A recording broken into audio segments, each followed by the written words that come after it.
विषबाधा प्रकरणात दिलासा, 20 विद्यार्थ्यांना डिस्चार्ज, 10 जणांवर उपचार सुरू.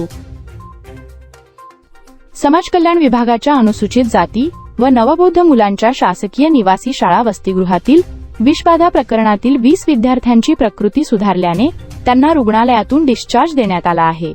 उर्वरित 10 विद्यार्थ्यांवर अद्याप उपचार सुरू असून त्यांची प्रकृती स्थिर असल्याची माहिती तालुका वैद्यकीय अधिकारी डॉ. राजेंद्र वळवी यांनी दिली. मोहिदे येथील शासकीय निवासी शाळेत सध्या 157 विद्यार्थी शिक्षण घेत आहेत. या घटनेनंतर विद्यार्थ्यांच्या सुरक्षिततेबाबत पालकांमध्ये चिंतेचे वातावरण असून विद्यार्थ्यांच्या देखरेखीत आणि व्यवस्थापनात हलगर्जीपणा झाल्याचा आरोप पालकांकडून केला जात आहे. दरम्यान समाज कल्याण विभागाच्या अधिकाऱ्यांकडून या प्रकरणाची चौकशी सुरू आहे. या प्रकरणी भोजन ठेकेदार श्याम सुकंद राऊत आणि सुनील जगदीश प्रसाद गिंदोडिया यांना अटक करून शहादा येथील प्रथम वर्ग न्यायालयात हजर करण्यात आले.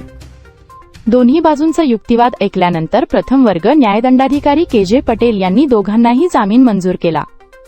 दरम्यान विषबाधा प्रकरणाच्या चौकशीचा अंतिम अहवाल आणि जबाबदारांवर होणाऱ्या पुढील कारवाईकडे पालक व नागरिकांचे लक्ष लागले आहे. एनडीटी न्यूजसाठी मुख्य संपादक प्राध्यापक एस.एस. शहा यांची रिपोर्ट.